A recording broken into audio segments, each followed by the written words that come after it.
বলেন ইয়া আইয়ুহাল্লাযীনা আমানু ইন্নামাল খামরু ওয়াল মাইসিরু ওয়াল আনসাবু ওয়াল আযলামু রিজসুম মিন আমালিশ শাইতান ফাজতানিবুহু লাআল্লাকুম তুফলিহুন। আল্লাহ পাক আলোচিত আয়াতে শয়তানের চারটি কাজের কথা বললেন।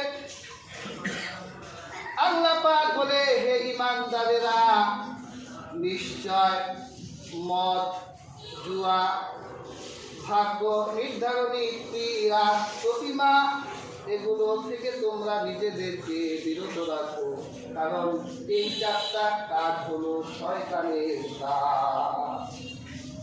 কার কাজ? শয়তানের কাজ। বেয়ার হাজিরিন, আজকে পৃথিবী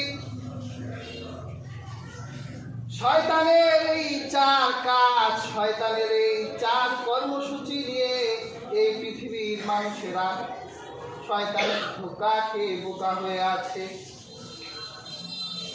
আল্লাহ পাক শয়তানের একটা কাজ বলল মদ। আরবি ভাষায় মদকে বলা হয় খামর।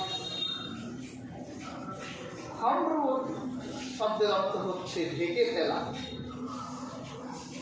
আল্লাহ আমাদেরকে, আমরা মানুষ, আল্লাহ আমাদেরকে সুন্দর একটা বিবেক দিছে না? কি বলেন?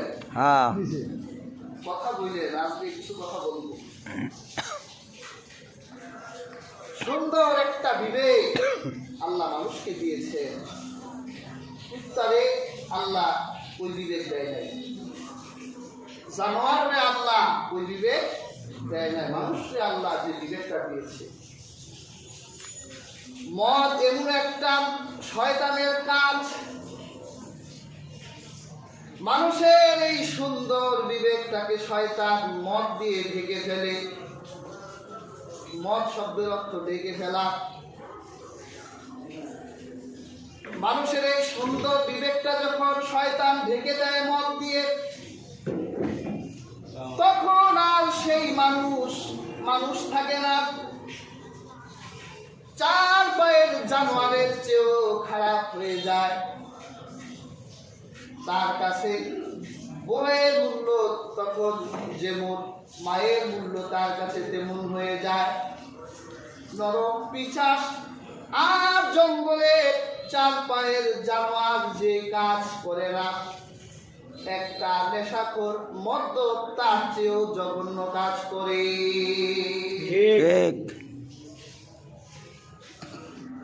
হাদিস শরীফে মদকে বলা হয়েছে এটা সব পাপের মা। পৃথিবীতে সন্তান জন্ম নেয় কি দিয়ে? মা দিয়ে জন্ম নেয়। এই পৃথিবীর পাপের মা বলা হয়েছে মদকে। আল্লাহর হাবিবের জলিল কদর সাহাবী হযরত ওসমান, তিনি একদিন মজলিসে বসে আছেন, ওয়াজ করছেন। হযরত ওসমান রাদিয়াল্লাহু তাআলা আনহু তিনি বললেন, ইজতানিবুল খাম ফাইন্নাহা উম্মুল খাবাইস, তোমরা মদ থেকে, নেশা থেকে বিরত থাকো, কারণ এটা হলো সব পাপের মা। এক্সাম্পল দিলে, এক দুষ্ট দুরাচারী এক মহিলা, সে এক আবেগ দরবেশকে ভালোবাসত। ফাঁদি আছে, একদিন যদি নিরিবিলি ঘরে দরবেশে পাইতাম, কতই না ভালো। দরবেশের কাছে দাসী পাঠানো হলো,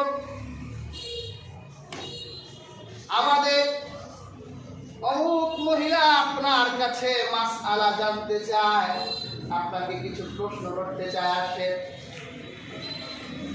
ওই দরবেশ আল্লাহ ভক্ত ইবাদত গুজারি ব্যক্তি মাসআলার উত্তর দেওয়ার জন্য দাসীর সাথে সে মহিলার বাড়ি এলেন। মহিলা ঘরের কবাট বন্ধ করে দিলেন। টেবিলের দিকে ইশারা করে সে আবেগ দরবেশ বান্দাকে দেখায়, বলছে এই যে দেখো টেবিলের ভিতরে মদ,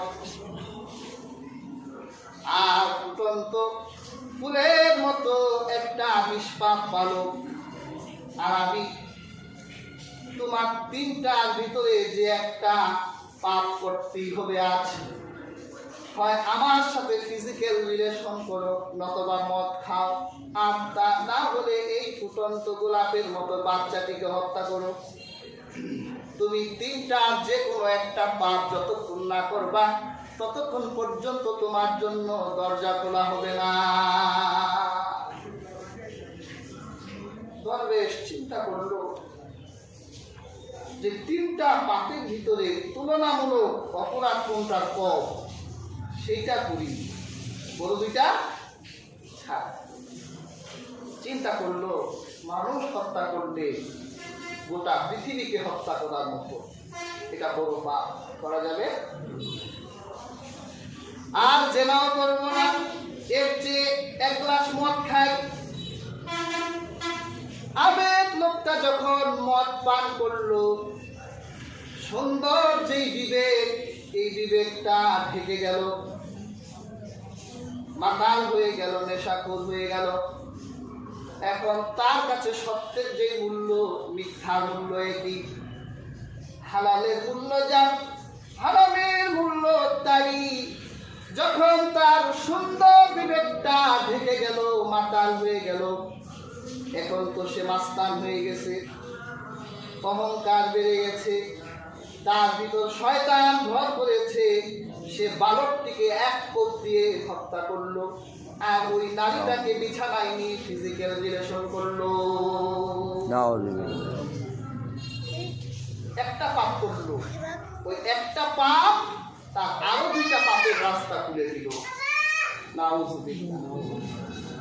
কাজে হাজির, আজও এই পৃথিবীর বুকে যারা মদ্যপ নেশাখোর, এই নেশার যাতনা, এই নেশার খায়েশ মেটাবার জন্য হাজার পাপ তারা করে বেড়ায়।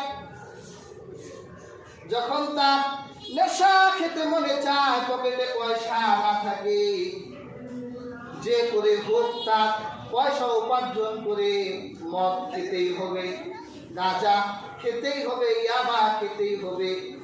তখন এই পাপী মৎসর একটা পাপ মেটাবার জন্য চুরি করে, ছিনতাই করে, রাহাজানি করে, মানুষ হত্যা করে হাজার পাপের ক্ষেত্র তৈরি করে।